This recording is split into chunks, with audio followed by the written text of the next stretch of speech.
Our sponsor, Morgan & Morgan, America's largest personal injury law firm, lets you find out how much your case might be worth in just a couple of minutes on their app or website. You need a big law firm to fight a big company. Their fee is free unless you win, and you can start your claim with just one click at Morgan & Morgan at forthepeople.com/Pacman. The link is in the description. Welcome, everybody. I want to start today using a word. We have the best words here that many people are understandably afraid to use.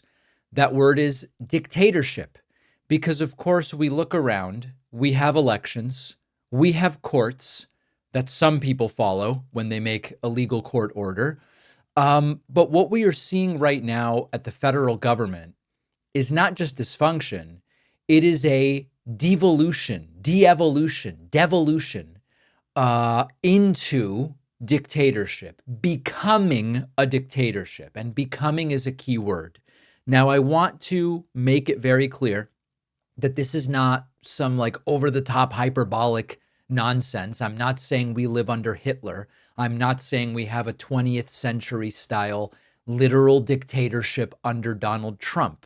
But what we do have are the first signs of the structural decay where courts get ignored, the law is bent around one man, a large orange man, civil society gets demonized, power centralizes in the executive, opposition is framed as illegitimate, media critical of leadership is seen as disloyal and treasonous, and you don't have to live under literal dictatorship to see that these are the early stages of how dictatorship forms. Plato warned about this. First, the people get angry and they get desperate. Then a strong man comes in, loud and angry and vengeful and sometimes charismatic, who says he, basically always he, is the only one who can fix it. And soon, the institutions don't work unless he allows them to. The institutions don't work unless they allow him to do whatever he wants to do. So it's really important to understand that authoritarians don't always storm the palace on horseback. Sometimes they tweet, or once Twitter becomes X, they excrete on X. Sometimes they host rallies. Sometimes they just ignore court rulings and dare anyone to stop them, and nobody does. And look at what happened this week alone. The Trump administration is defying a 9-0 Supreme Court ruling ordering them to return a wrongly deported man from El Salvador back to the United States. Their response is, we're not doing it. We'll look at video of that, of Trump alongside the Salvadorian president a little bit later. That was a wrongful deportation. The administration admitted it was a mistake. A unanimous Supreme Court said fix it, and at least for now, they're refusing. That's dictatorship behavior. It's not a full dictatorship. It's not Hitler, okay? But this is how it starts. And this is why the word becoming is so important. When the executive stops following rulings from the judiciary and nobody stops them, that is part of a move towards dictatorship. And it's part of a bigger pattern. Trump threatening again to deport U.S. citizens, defying the court rulings as I talked about, calling civil rights lawyers terrorists, attacking the press, attacking universities, attacking law firms.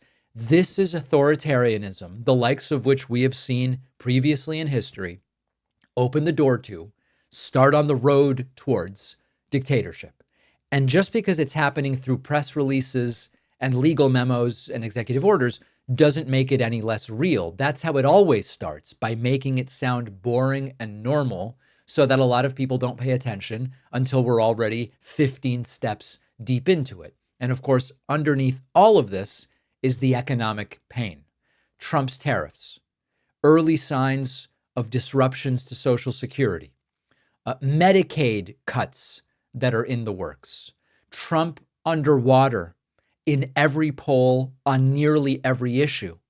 This is why the word becoming matters so much. We're not North Korea, but we're also not where we were 10 years ago, before Donald Trump, as he likes to say, came down the escalator and said, a lot of Mexicans are rapists.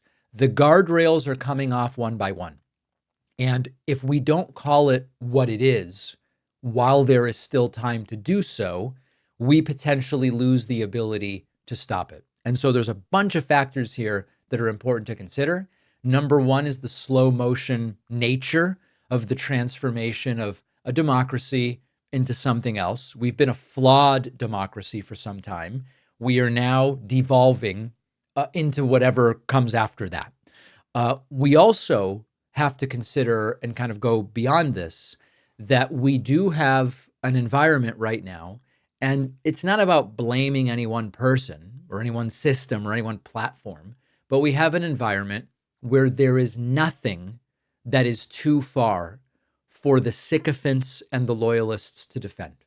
And so I know that there are some out there who are saying, yeah, I am sort of concerned by some of the things that I'm seeing.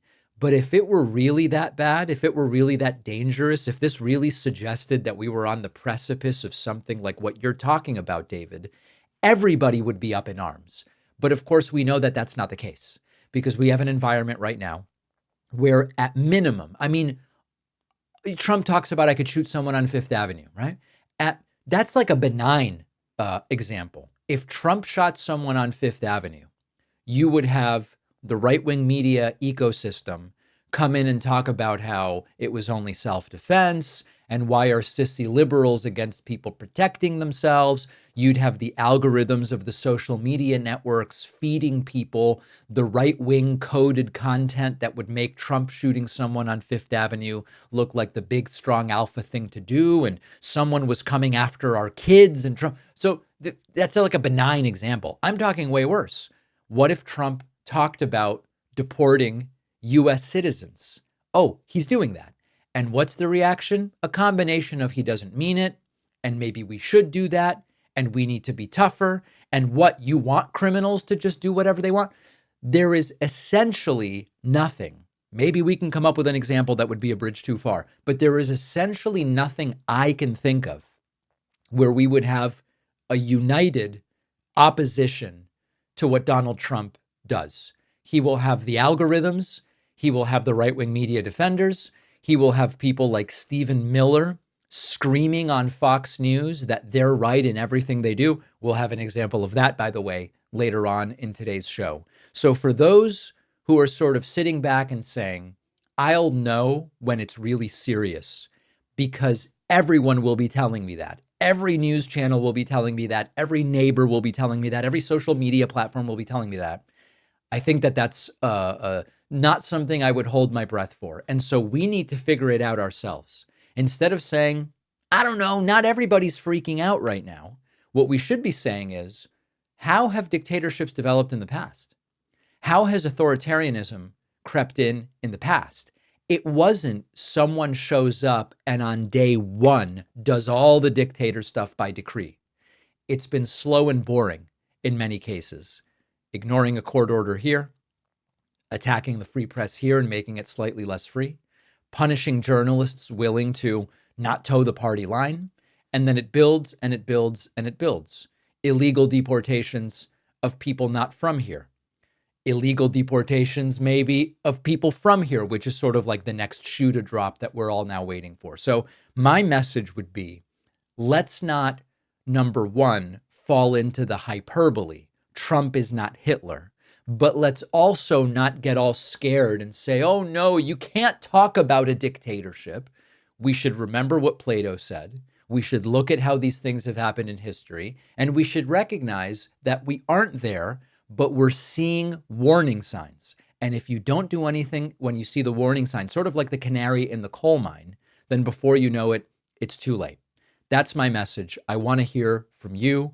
I want to thank everybody who has reviewed my book on Amazon, Barnes & Noble, and Goodreads. We're approaching 1,000 reviews, which most books don't even get 50 reviews on these platforms, okay? The fact that nearly 1,000 of you have already done it is absolutely flattering. And remember, speaking of shutting down and clamping down, the only way I'll be able to get a hold of you and me if we are clamped down, pinched off on any platform, is if you're on my newsletter mailing list, where we own the data and regularly download it and own it and hold it like a teddy bear. Speaking of which, I'm wearing the sweater, I know. Get on my newsletter at davidpakman.substack.com. You can sign up for it on my website, and you can also just email me, info@davidpakman.com, and say, sir, please, with tears in my eyes, get me on that newsletter. When you are seriously hurt, your injury could be worth a lot of money. Our sponsor, Morgan & Morgan, does not settle for lowball offers. They let you find out how much your case could be worth online in just a couple of minutes. In the past couple of months alone, Morgan & Morgan saw verdicts of $12 million in Florida. That's 34 times the highest insurance offer they had gotten. $26 million in Philadelphia, 40 times the highest insurance offer. $6.8 million in New York, 25 times the highest insurance offer. Their fee is absolutely free unless you win. Personal injury lawsuits serve a crucial role. When you suffer an injury that someone else caused, you could be left with huge medical bills, lost wages, other expenses that simply should not be your responsibility.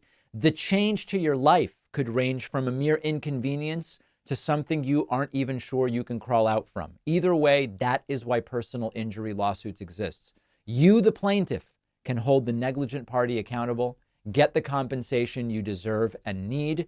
Did you know you can start a claim with America's largest injury law firm in just a click? It is so easy. You can start your claim now with Morgan & Morgan at forthepeople.com/Pakman, or click the link in the description. The David Pakman Show is, of course, an audience-supported program. Our primary funding source, I'm proud to say, is folks like you. It's not a corporate overlord. It's not some political organization that donates to the show. It's just folks like you who like the show enough to say, I think this is worth supporting, to the tune of a few bucks a month. So head on over to joinpakman.com. You can read about all the member benefits. You can sign up so quickly, your head will be spinning at how easy and quick it is. In a chilling moment, Donald Trump suggests again that he wants to deport American citizens to El Salvador, telling Salvadorian President Nayib Bukele during a White House visit yesterday that homegrowns are next and you've got to build more prisons in El Salvador. He then doubled down on this during a new interview this morning. This is what we're talking about when we say creeping authoritarianism, creeping dictatorship. This is not a drill. This is now. Take a listen to this. Demanded the people wanted to change everything, and they wanted. He demanded they love you. They love what you do. You know, I'm not feel supportive. I want him to do, for homegrown criminals next. Yeah, I said. And what Trump said is, I want to do it with the homegrown criminals next. Homegrowns are next.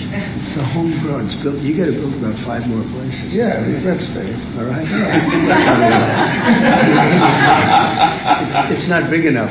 No, yeah. You've got to build about 5 more places because it is not big enough. Then Donald Trump this morning saying the following about exactly this. Great guy. Could we use it for violent criminals, our own violent criminals? I call them homegrown criminals. Yes. I mean, the homegrowns. The ones that grew up and something went wrong and they hit people over the head with a baseball bat.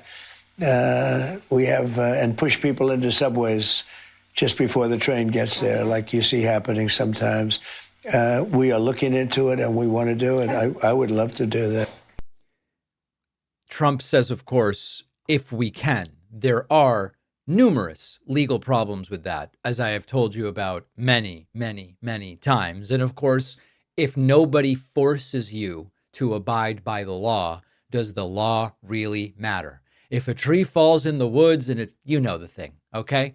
The law exists to the extent that anyone can be compelled to follow it. The Trump administration has already suspended habeas corpus for the Maryland dad sent to El Salvador, violated the rights of guaranteed I feel silly saying it. I guess they're not guaranteed, supposedly guaranteed to him by the judiciary and the Constitution. And now Trump is indicating that he intends to do the exact same thing for citizens. No check on executive power, no due process, nothing. And it violates multiple amendments to the Constitution. We've talked about the legal problems before. Trump continuing during this Oval Office thing that they did, talking about that. Are you willing to pay for those facilities to be opened if new ones were going to be built? I'd do something. We'd help them out. Yeah, we help them. They're great facilities, very strong facilities, and they don't play games. I'd like to go a step further. I mean, I said it to Pam. I don't know what the laws are. We always have to obey the laws, but we also have homegrown criminals that push people into subways. We know, by the way, that he doesn't know what the laws are. He didn't have to clarify that. That hit elderly ladies on the back of the head with a baseball bat when they're not looking, that are absolute monsters. I'd like to include them in the group of people to get them out of the country, but you'll have to be looking at the laws on that, Steve, okay? Yes, the law will be an impediment here, assuming that Donald Trump follows it or that he can be compelled to follow it. Now, CNN's Caitlin Collins, during this abortive Oval Office event, asked the president of El Salvador, Bukele, to weigh in on this and to weigh in specifically about will they return the wrongly deported Maryland father. And Bukele says, I can't smuggle. I can't smuggle anyone into the United States. Of course not. Can President Bukele weigh in on this? Do you plan to return him? Well, I'm supposed to be suggesting that I smuggle terrorists into the United States. Now, of course, there's no evidence he's a terrorist, but okay, let's ignore that for a moment. It's always how can I return him to the United States? Like, I smuggle him into the United States, or what do I do? Of course, I'm not going to do it. It's like, the question is preposterous. How can I smuggle a terrorist into the United States? I don't have the power to return him to the United States. So you can release him inside El Salvador? Yeah, but I'm not releasing, we're not very fond of releasing terrorists into our country. We just turned the murder capital of the world into the safest country of the Western Hemisphere, and you want us to go back into the releasing criminals so we can go back to being the murder capital of the world? No, that's not going to happen. Well, they'd love to have a criminal, released into there's a fascination. They would love it. Yeah. So what we are led to believe is that two presidents, the president of the United States and the president of El Salvador, they just don't have the power. Nobody can get one wrongly deported guy back to the United States. The guy whose administration deported him can't do it, and the guy whose country now has him can't do it. They're all powerless. Who knew that these presidents so totally lacked all power to do anything? Okay, meanwhile, Trump now appears to have fully turned on Ukrainian President Vladimir Zelensky, continuing the antagonism of Ukraine, implicitly propping up Russia. What a surprise. President Zelensky serve out his offer to purchase more Patriot missile batteries? Oh, I don't know. He's always looking to purchase missiles, He's against... Listen, when you start a war, you got to know that you can win the war, right? You don't start a war against somebody that's 20 times your size and then hope that people give you some missiles. Shameful. Indistinguishable from Russian state television, which says, oh, the Kremlin didn't start the war. It was Ukraine that did. Now, there's two possibilities. Both are disturbing. Trump knows Ukraine didn't start the war, but he says it anyway. Or Trump genuinely doesn't realize that Ukraine didn't start the war. Both are really bad. And then finally, sort of the cherry on top, the president of El Salvador, Nayib Bukele, says, we are going to help you. If you liberate 350 million people, you've got to imprison some of them. And in fact, Mr. President, you have 350 million people to liberate. Yes. But to liberate 350 million people, you have to imprison some. That's the way it works, right? You cannot just, free the criminals and think crime's going to go down magically. You have to imprison them so you can liberate 350 million Americans that are asking for the end of crime and the end of terrorism. It can be done. You're doing it already. And I'm sure that people have seen the change in the streets. A long way to go because you're just initiating your second term. But it's clear that, with the numbers at the border, when even in Democrat-run cities, they get a help from the work you're doing. One thing that this is disturbing stuff. One thing I do find funny is that when we on the left say, hey, let's look at Denmark, Sweden, let's look at different countries and say, can we do healthcare the way they do it, or what can we do? They go, oh, no. The U.S. just has too many people to handle things that way. Meanwhile, El Salvador has a smaller population than Massachusetts. And these right-wingers seem convinced that everything El Salvador does, we can do in the exact same way. What happened to we're just too big of a country to do the same thing? Okay, so vile and disgusting stuff, but nothing compared to what happened when Stephen Miller went on Fox News. You've really lost the plot when Fox News starts trying to calm you down. And that's what happened live on air when Trump advisor Stephen Miller, who always sounds like he's one bad headline away from eating drywall, he absolutely melted down on Bill Hemmer over a man that the administration wrongfully deported and now refuses to bring back. Now, this was not bluster. Miller went full tilt here, screaming over Bill Hemmer, refusing to let him finish a single question, and insisting loudly that the deportation was no mistake, even though the Trump administration has already admitted it was. They're still not going to bring him back, but they've admitted, oh, no, it actually was a mistake. Let's check out the clip and then discuss. Your argument is that you don't have to bring him back home, but will you? So I want to correct, I hate to do it, Bill, but I got to correct you on every single thing that you said because it was all wrong. First, we won the Supreme Court case, clearly, 9-0. A district court judge said unconscionably that the president and his administration have to go into El Salvador and extradite one of their citizens, an El Salvadorian citizen, so that would be kidnapping, that we have to kidnap an El Salvadorian citizen against the will of his government and fly him back to America, which would be an unimaginable act and an invasion of El Salvador's sovereignty. So he appealed to the Supreme Court, and it said clearly, no district court can compel the president to exercise his Article 2 foreign powers in any way whatsoever. DOJ called me after that Supreme Court ruling, and they said, this is amazing. We won this case 9-0. We are in excellent standing here. So this has been portrayed wrong for 72 hours in the media. They said the most a court could ever compel you to do would be to facilitate return, which would basically mean if El Salvador voluntarily sends him back, we wouldn't block him at the airport. We would put him back into ICE detention, and then he would be deported either back to El Salvador or somewhere else. The Supreme Court said that is the most the government can be expected to do. So we won the case handily. The misreporting on this has been atrocious. Okay, Secondly, I appreciate he was the not, no, clarification. Bill's important. He was not mistakenly sent to El Salvador. Okay, so do you still He's believe an illegal he is a alien member of from MS? El Salvador. Hold on, this is important.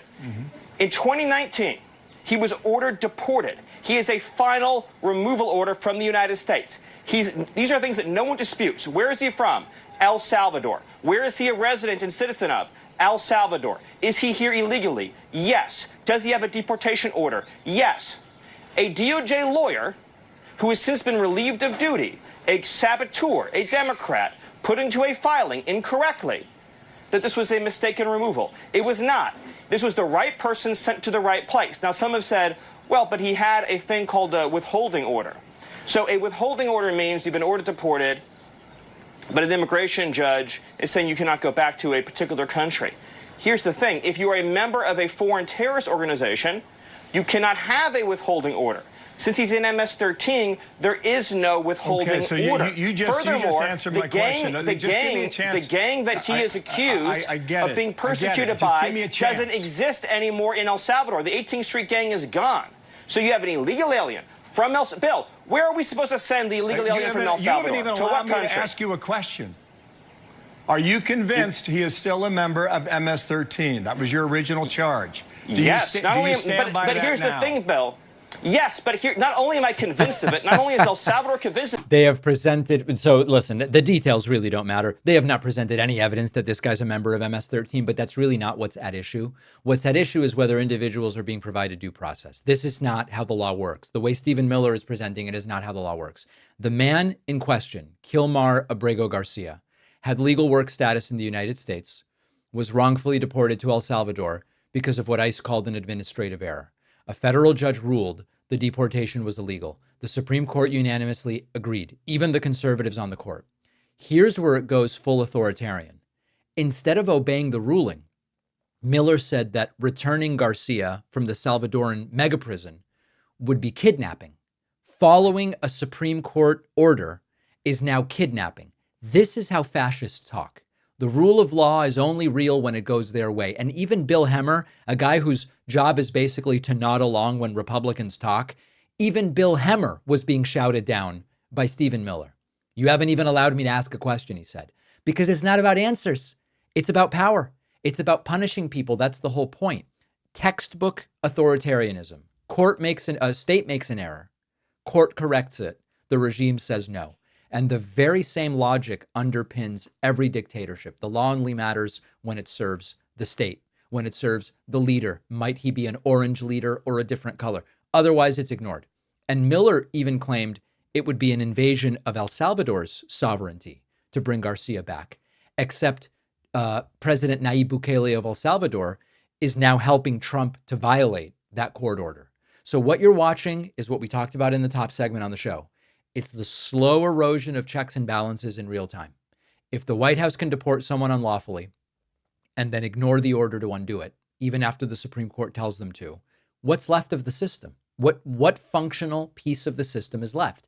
And just for fun, this was Stephen Miller's second on live TV meltdown of the week. He also lost it over Trump's tariffs, which Miller claimed would make America the manufacturing center of the world.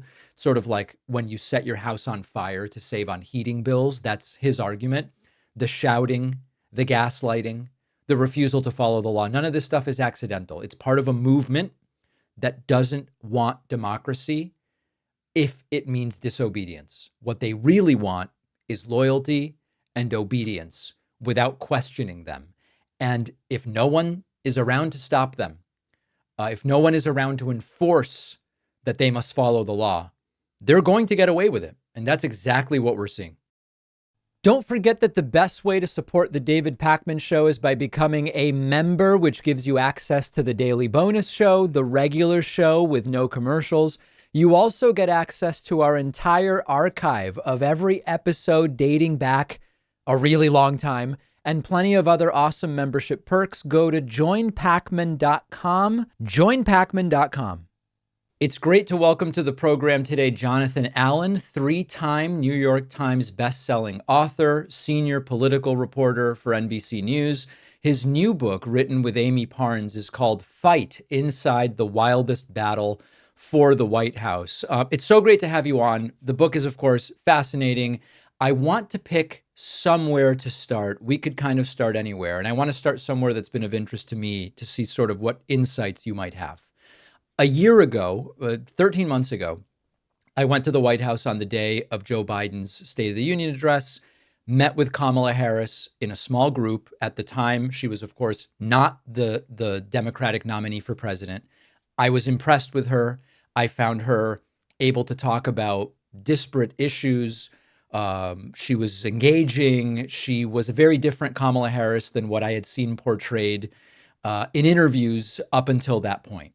That Kamala Harris, I believe, was there the first 12 to 15 days of her nomineeship. And I, from the outside, perceived that something happened after that point. They stopped doing these guys are weird stuff.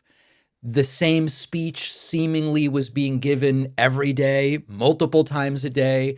It felt as though the air was just kind of let out of her campaign. I know we're starting kind of in the middle here.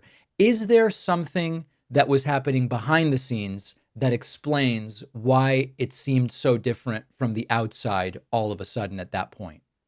So, look, throughout this book, we've got sort of storytelling, I think, new revelations. And one of them is the degree to which President Biden really handcuffed Vice President Harris.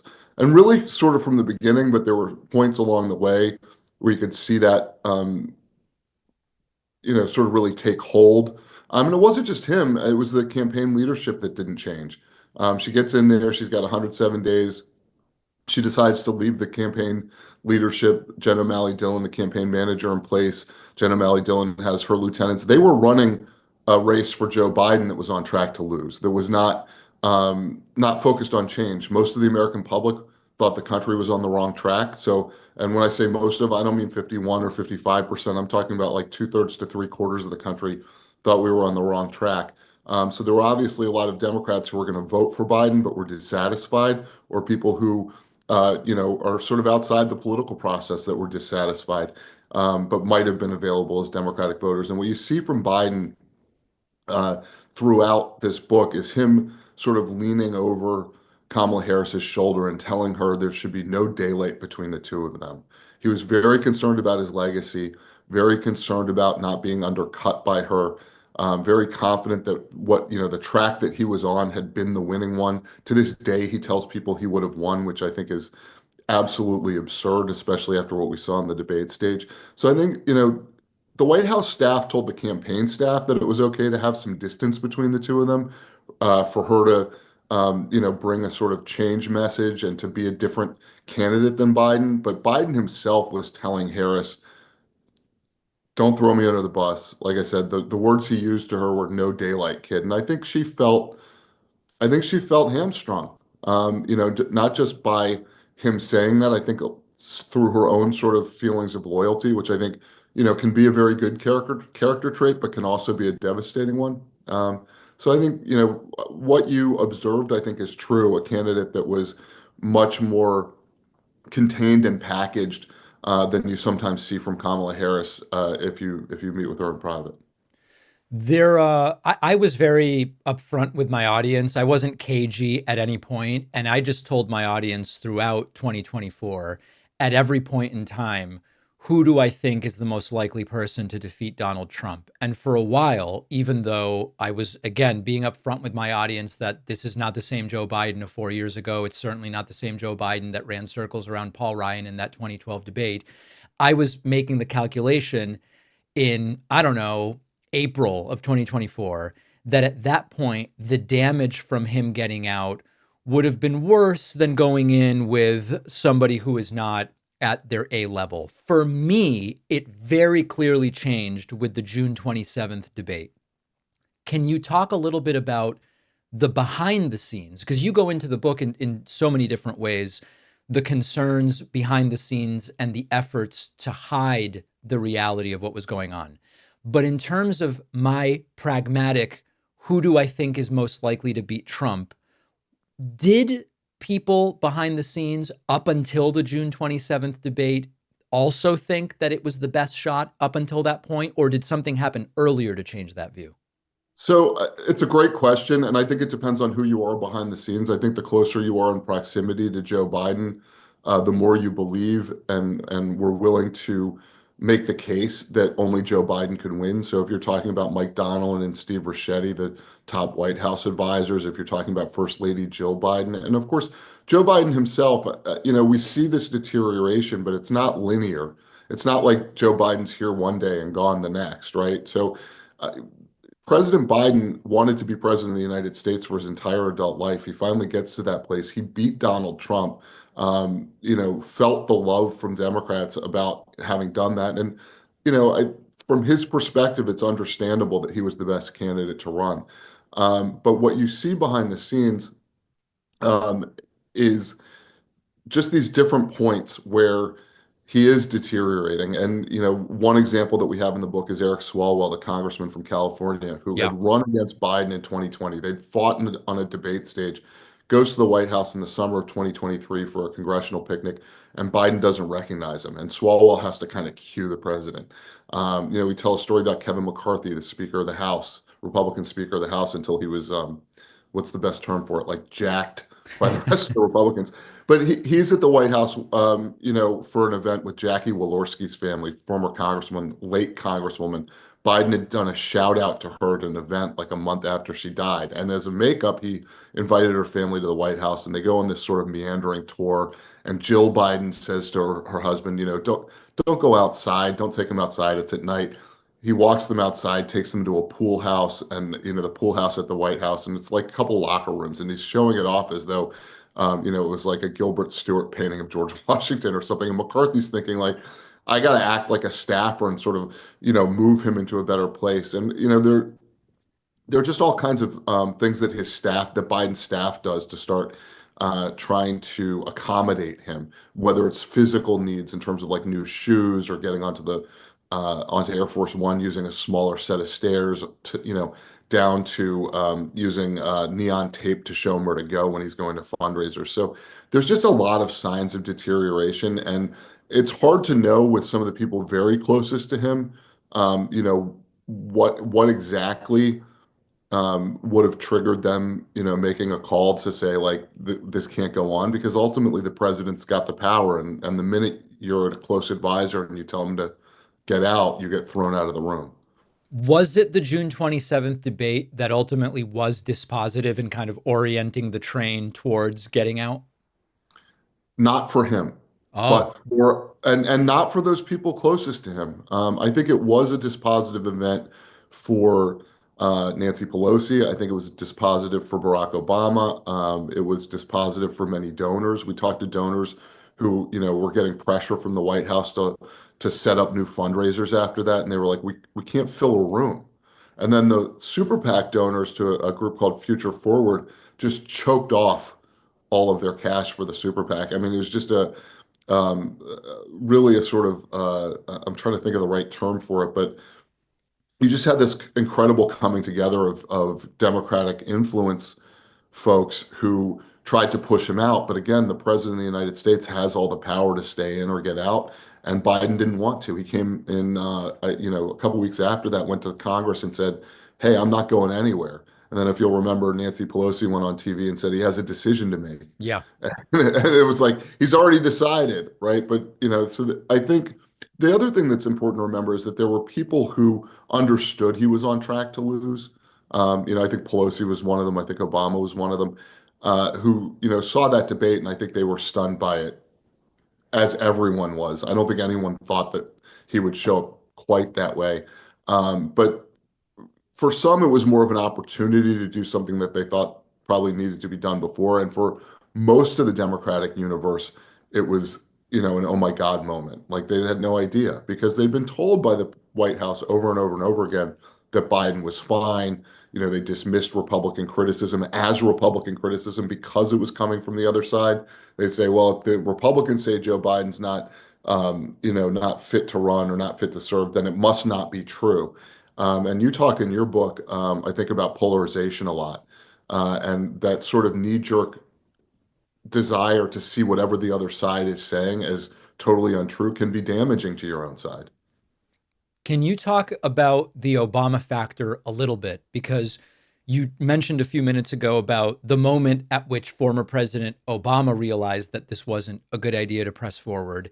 At the same time, there was, I can't really call it reporting, but there were assertions made by some that Obama/the Obamas weren't particularly thrilled with Kamala Harris either. Is there anything you can say that suggests that that's true, or maybe give us an overview of the Obamas' role in all this?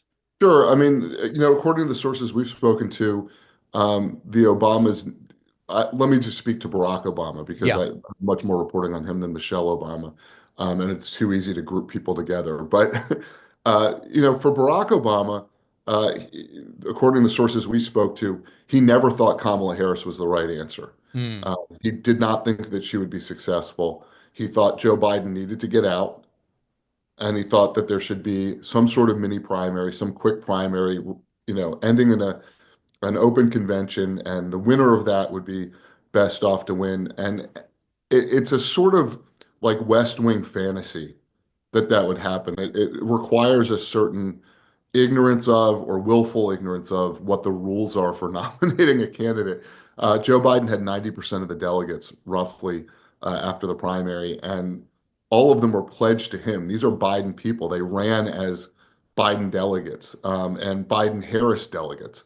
And the idea that they were going to abandon whoever he endorsed, and I don't want to say there was never any question, but like, logically, he was going to endorse Kamala Harris because it's a support for his belief in her as vice president the first time around.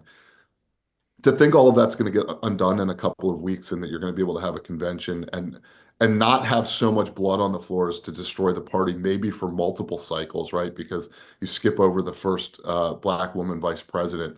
The fights that would emerge within the Democratic Party after that, I think, are uglier than anything we saw this election. So, but to your question, Obama did not have faith in Harris, and he didn't have faith in Biden. He didn't want Biden to run in 2016. Biden stayed out because Obama, put his thumb on the scale for Hillary Clinton. He didn't think he didn't think Biden should run in 2020. He didn't think Biden should run again in 2024. And it reduced his influence. All that reduced his influence with Biden. He was not in a place where he could call Joe Biden and say, hey, Joe, we're close friends. You were my vice president. I'm telling you that it's time to get out, because Biden thought Obama didn't have good political judgment after having won in 2020, despite Obama's reservations. Can you talk a little bit about what was going on within the Trump campaign as all of this happened? Because prior to the June 27th debate, Trump had been doing the Biden dementia stuff at rallies. He had been doing it for a while in different kind of shapes and forms.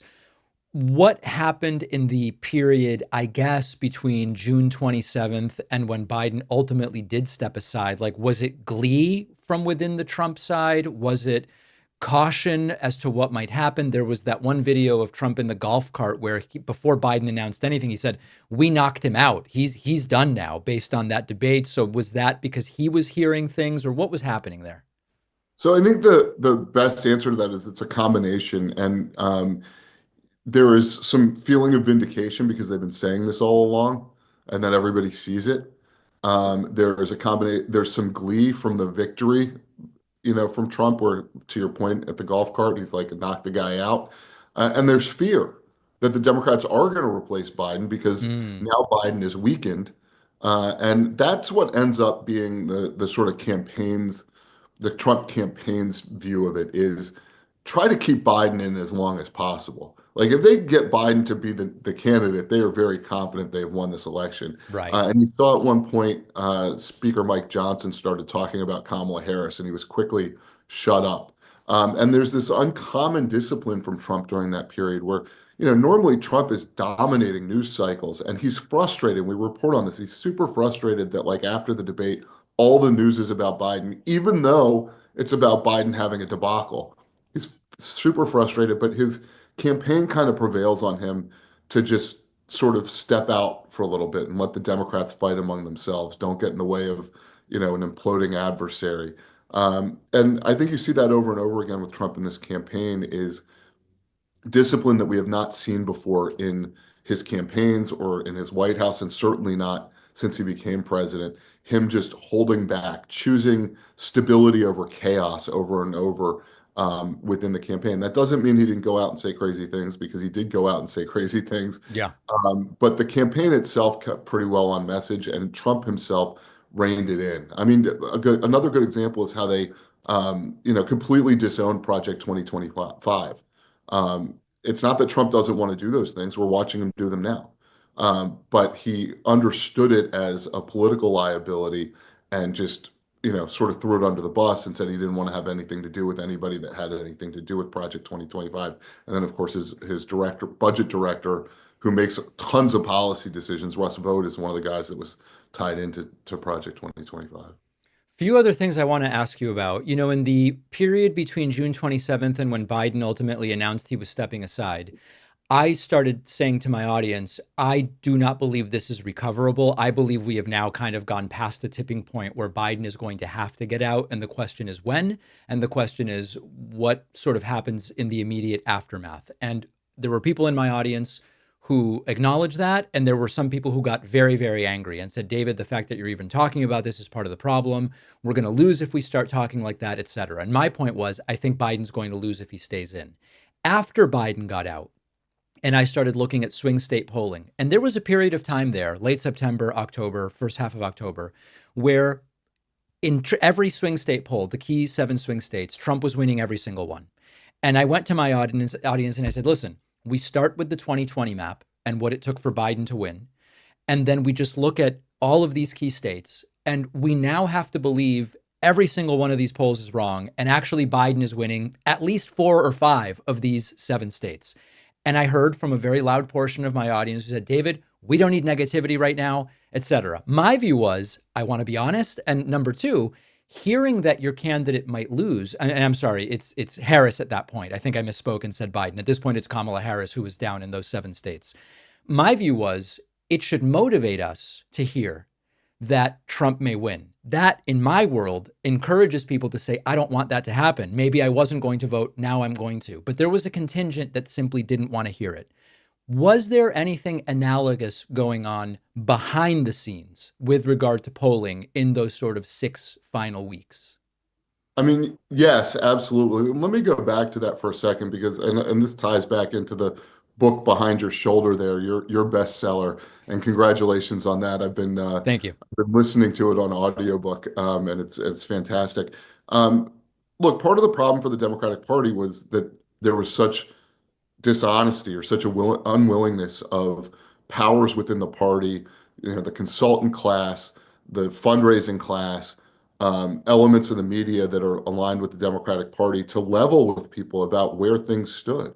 As far back as before the debate, when Biden was clearly behind, the numbers are small because we are so evenly divided and polarized, but it was pretty static for a long period of time with Trump in the lead. And I think that, your honesty with your audience, even though some people don't want to hear it, is important. It's important to be able to say, look, the party's telling you this, but it's not right. For your case, you're trying to motivate voters. I'm a journalist. I like honesty. But I think, what you saw in the campaign, on the Harris campaign, is they kind of hit a ceiling. She was rising and rising. She recovered what Biden had lost. She got past the point where Biden was. And they got into, what I would call like a virtual tie with Trump. Like, so if you ask her people, I would say, as late as early October, her internal polling showed her winning a majority of the electoral votes. And then around October, I think October 10th was the last internal poll that I saw that had her doing that. And we reveal that for the first time in this book. What I think happens at that point, you also get, by the way, on the other side, fascinating, we report on this with Trump, he's getting super frustrated with his campaign because he has backed off. He has let the fight play out on the Democratic side. Harris is rising. His polling shows basically a dead even tie at that point.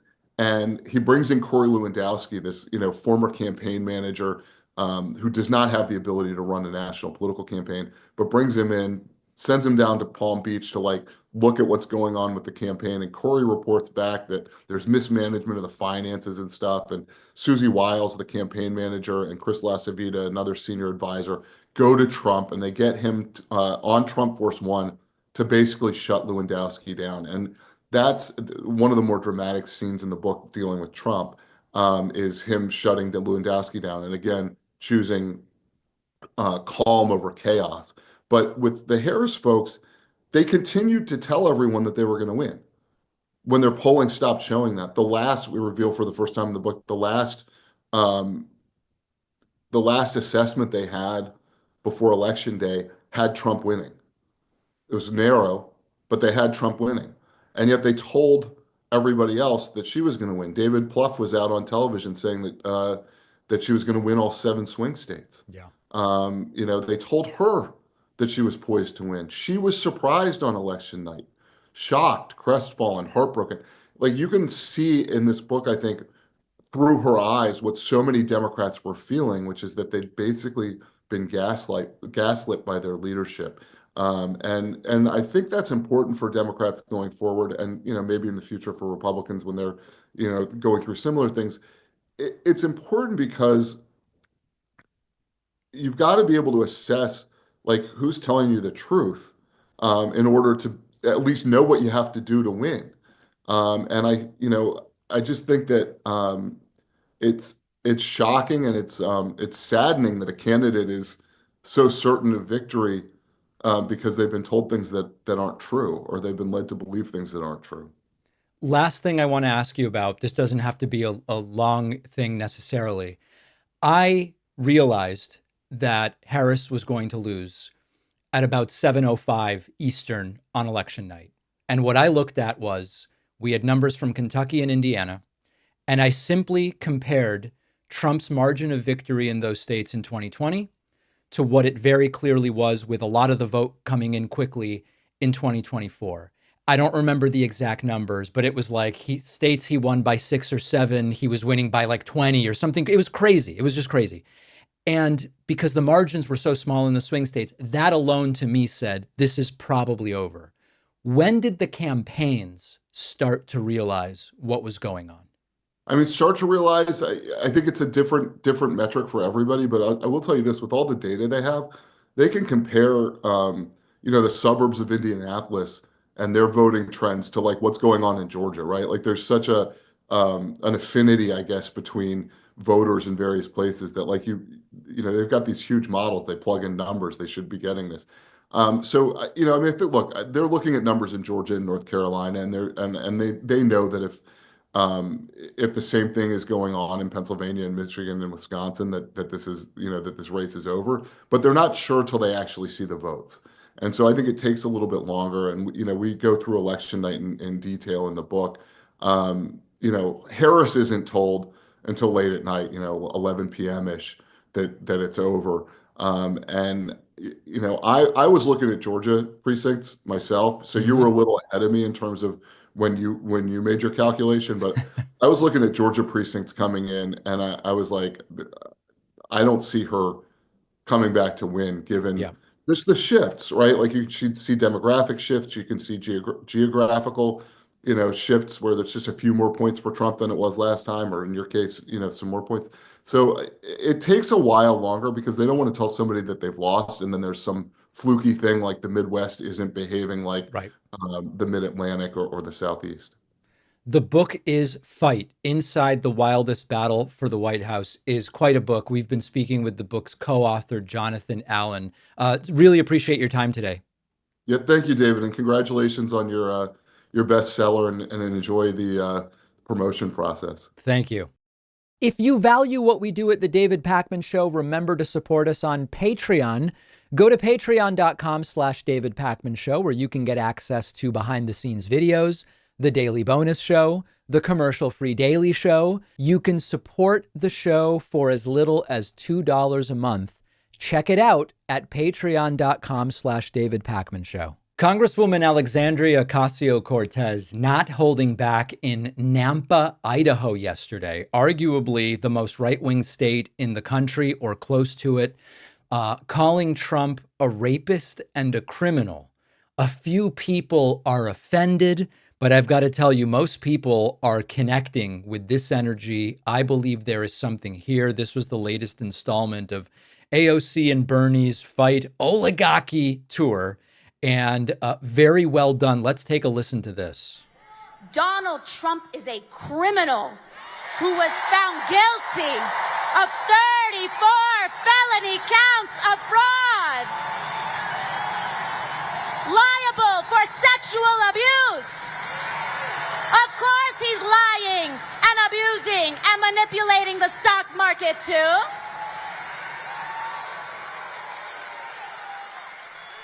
When he talks about rapists and criminals, he should look in the mirror.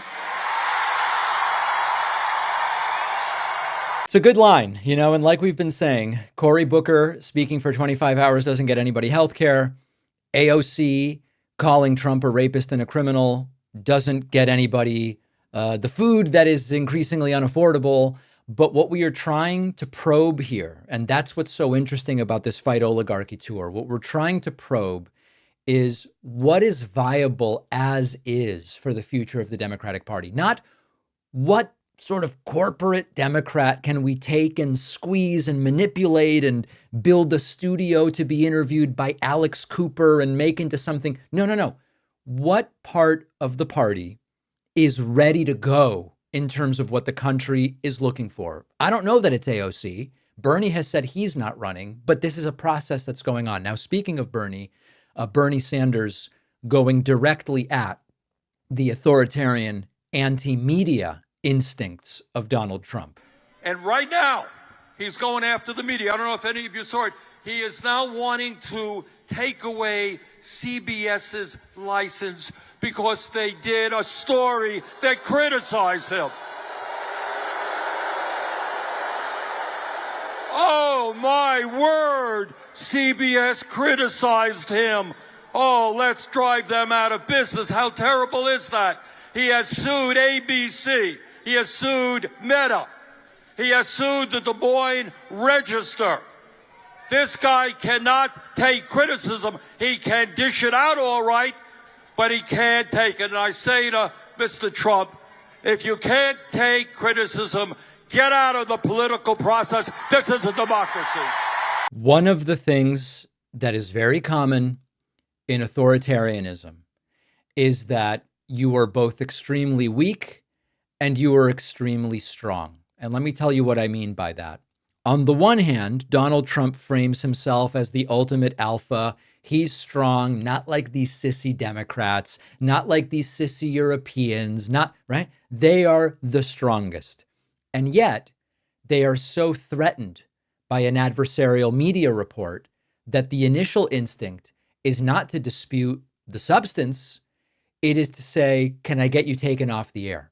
They are so threatened by a college student who has a view counter to that of Donald Trump's that they can't simply refute it on substance. They have to round people up, deny them due process, supposedly guaranteed. The word guaranteed has no meaning anymore. Supposedly guaranteed to them by the Constitution, and deport them. Or revoke a green card, or revoke a student visa, or whatever the case may be. Those are signs of extraordinary weakness, not of strength. And that's a really common thing in authoritarianism.